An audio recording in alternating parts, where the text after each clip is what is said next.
దక్షిణాదిలో కాకుండా నోయిడాలో అసలు స్టూడియో నిర్మించాలని ఆలోచన ఎవరు ప్రోత్సాహం అది అసలు ఉత్తరాదిన చేశారు కదా. స్టూడియో నిర్మించాలనే ఆలోచన నాకు ముందు లేదు సురేష్ గారు. నేను అమితాబ్ గారు వసంత విహార ఢిల్లీలో ఆయన ఇంట్లో లాన్లో కూర్చుని మాట్లాడుతూ ఉండగా సీఎం గారు వస్తున్నారు అంటూ వాళ్ళ పిఏ వచ్చారు. అప్పుడు వీర్ బహదూర్ సింగ్ అని యూపీ చీఫ్ మినిస్టర్ గారు ఆయన వచ్చారు. మేము కూర్చున్నా, నేను లేచి లోపలికి వెళ్ళకపోతే అమితాబ్ గారు కూర్చో పర్వాలేదు అన్నారు. కూర్చుని ఆయన వచ్చి ఆయన మొహం నా మొహం చూస్తున్నారు అని ఆయన ఏదో చూస్తే ఆయన అన్నారు, మన పొలిటికల్ మనిషి కాదులే ఆయన, నా ప్రొడ్యూసర్, అందులో south Indian producer, you don't worry. అంటే ఆయన ఏదో చెప్పడానికో మాట్లాడటానికో వచ్చారు, నువ్వేం భయపడవద్దు అన్నట్టుగా ఓపెన్ గా చెప్పొచ్చు అన్నట్టుగా ఆయన సైడ్ చేశారు. వచ్చిన పని మానేసి వీర్ బహదూర్ సింగ్ గారు ఆ టాపిక్ మార్చి, అవును మిస్టర్ బచ్చన్, హిందీ ఫిలిం ఫీల్డ్కి యూపీ అండ్ మధ్యప్రదేశ్ కదా మెయిన్, పోయి మహారాష్ట్రలో ఎందుకు హిందీ ఫిలిం ఫీల్డ్ అక్కడే ఎందుకు సెటిల్ అయ్యింది అన్నారు. దాదా వచ్చిన పని ఏదో చెప్పి ఈ క్వశ్చన్ అంటే ఆన్సర్స్ నన్ను అడగొద్దు అన్న. సరే నేను లోపలికి వెళ్ళిపోయా ఇంట్లోకి, బచ్చన్ గారి ఇంట్లోకి. ఆయన ఎదురు మాట్లాడుకున్నాక మళ్ళీ నన్ను పిలిచారు.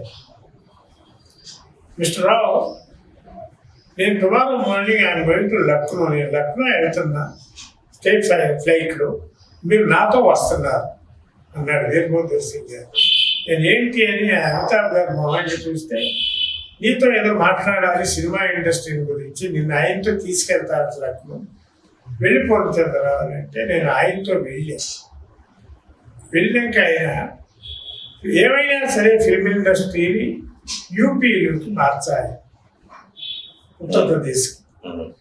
అంటే అలా నోయిడా చైర్మన్ నుంచి నోయిడా చాలా డెవలప్ అవుతుంది.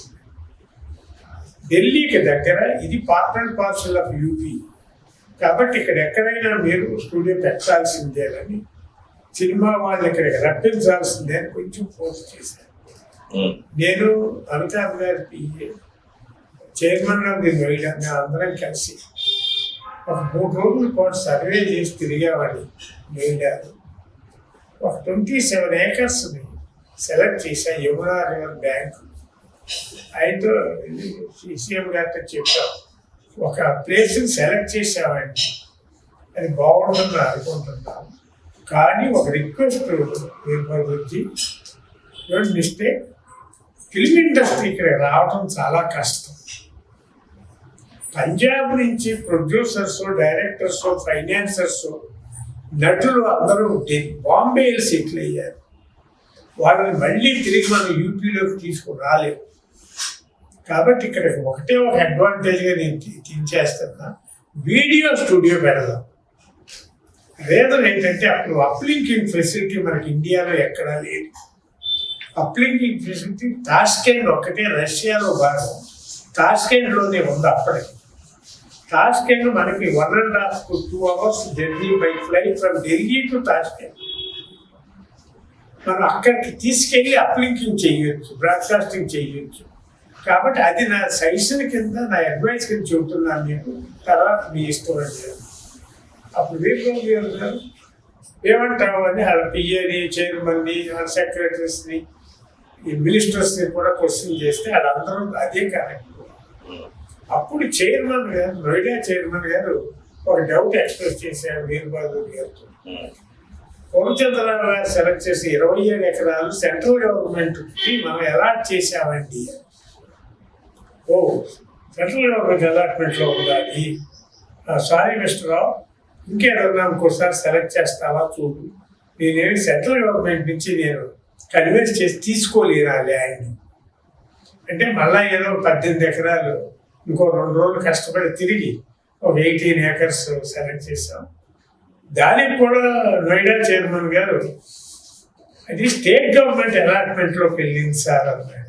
గోలీ మారో స్టేట్ గవర్నమెంట్ కో, ఇది our hand, give it to mister Rao, you decide. అప్పుడు ఒక మాట అన్నారు, south Indians producers genuine people, little my knowledge. ఎక్కువ మందిని సౌత్ ఇండియా నుంచి తీసుకొచ్చి ఇక్కడ వీడియో స్టూడియో పెట్టేటట్టు చూసే బాధ్యత నీది అన్నాను. ఓకే ఓకే ఓకే, అలా పుట్టింది. అప్పుడు నేను ఏవిఎం దగ్గరికి వెళ్ళా, మేయప్పన్ గారి దగ్గరికి, నాగిరెడ్డి గారి దగ్గరికి వెళ్ళా. నిన్న సత్యచిత్ర అని సత్యనారాయణ గారు, సూర్యనారాయణ గారు, సత్యనారాయణ కృష్ణ హనుమంతరావు గారి దగ్గరికి వెళ్ళా. అందరి దగ్గరికి వెళ్ళా, ఎవరు ముందుకు రాలా. అప్పుడు ఒక రమేష్ ప్రసాద్ గారితో చెప్పాను, ల్యాబ్ పెట్టండి మీరు. మెడ్రాస్ నుంచి ప్రింట్లు పంజాబ్, కలకత్తా, ఢిల్లీ, రాజస్థాన్ పంపే బదులు అక్కడ ఒక ల్యాబ్కు బ్రాంచ్ ఉంటే ఢిల్లీలో ఆ చుట్టుపక్కల easy transport to the centre prints అని చెప్తే ఆయన ముందుకు వచ్చారు. ఆయన 4 ఎకరాలు, నేను 4 ఎకరాలు, బోనీ కపూర్ గారు 2.5 ఎకరం, యాస్ట్రోప్రా గారు 2.5 ఎకరం, పద్మిని కొల్హాపురి అని పేరు. పద్మిని కొల్హాపురి హస్బెండ్ టుట్టు అని ఉన్నాడు రాజస్థాన్, ఆయన 1 ఎకరం. ఇట్లా తీసుకుని ఏకల ఫిల్మ్స్ ఒక 1.5 ఎకరం, అట్లా 18 ఎకరాలు తీసుకున్నాం. దాంట్లో నేను రమేష్ గారు 4 ఎకరాలు. ఎక్కువ స్పెండ్ చేసింది నేను. అలా ఎక్కువ స్పెండ్ చేసి సక్సెస్ కాలేకపోయి అక్కడ కూడా. యాస్ట్రోప్రా గారు, బోనీ కపూర్ గారు వీళ్ళంతా కొంచెం తెలివితేటలతో అవుట్డోర్ స్టూడియో అని ఒక గార్డెన్ పెంచి దాంట్లో ఒక మేకప్ రూమ్ అని, ఒక రెస్ట్ రూమ్ అని 2 రూములు కట్టి దాంతో వాళ్ళు కాలక్షేపం చేస్తూ ల్యాండ్ని ఓన్ చేసుకున్నాను. నేను సక్సెస్ కాలేక నాకు ఇప్పుడు ఒకటి మీకు తెలిసిందే, మీరు ఒక ప్రాజెక్ట్ స్టార్ట్ చేస్తే మీ తర్వాత చూస్తానికి మీకు ఎవరో ఒకళ్ళు వారసులు లాంటి వాడు కావాలి. అది నాకు దక్కల అవకాశం. అందువల్ల నేను సక్సెస్ కాలేక అది టీ సిరీస్ వాళ్ళకి అమ్మేశాను. ఏదండి, లక్ష్మీ వీడియో స్టూడియో అని పేరు పెట్టి 3 ఫ్లోర్లు కట్టి 18 రూమ్స్, ఎక్విప్మెంట్ కూడా జర్మనీ నుంచి LDK 91 కెమెరాస్ తెచ్చి దగ్గర ఆ రోజుల్లో 9 కోట్ల రూపాయలు స్పెండ్ చేశాను. చేసినాక కూడా నాకు వర్కౌట్ అవ్వాలి. తర్వాత టీ సిరీస్ వాళ్ళు గుల్షన్ కుమార్ గారితో నాకు బాగా చదువు ఉండేది. ఆయన వచ్చి ఆయన కొంచెం రన్ చేయనా అంటూ వచ్చారు. రన్ చేయడం మీరు తీసేసుకోండి సార్, నేనేమో మెడ్రాసు, ఇక్కడేమో ఢిల్లీ తిరగలేకపోతున్నా, ఒక పక్కన బాగుంది అని వాళ్ళకి ఇచ్చేసారు. రమేష్ ప్రసాద్ గారు ఒక ల్యాబ్లో కేరళలో పెట్టిన ల్యాబ్ ఎక్విప్మెంట్ తెచ్చి అక్కడ ఫిక్స్ చేశారు. కాబట్టి ఆయన మంచి రేటుకి ఆయన డిస్పోజ్ చేసేసారు దాన్ని. ఆయనకి నాకు నక్కకి లాగలో కానీ ఉన్నంత దూరంలో నేను అన్నాను, ఆయన అట్లా అక్కడ కూడా డిసప్పాయింట్ అయ్యా. ఆయన వీరభద్ర సింగ్ తర్వాత సెంట్రల్లో కమ్యూనికేషన్ మినిస్టర్ అయ్యి ప్యారిస్లో ఆలఫెషన్ చచ్చిపోయారు ఆయన. అట్లా స్టూడియో పెట్టాలనే థాట్కి ప్రోత్సహించింది Virbhadra Singh, UP chief minister. లేకపోతే అంత దూరం వెళ్ళి చేద్దామని. అప్పుడు నాకు ఢిల్లీలో డిస్ట్రిబ్యూషన్ ఆఫీస్ కూడా ఉంది.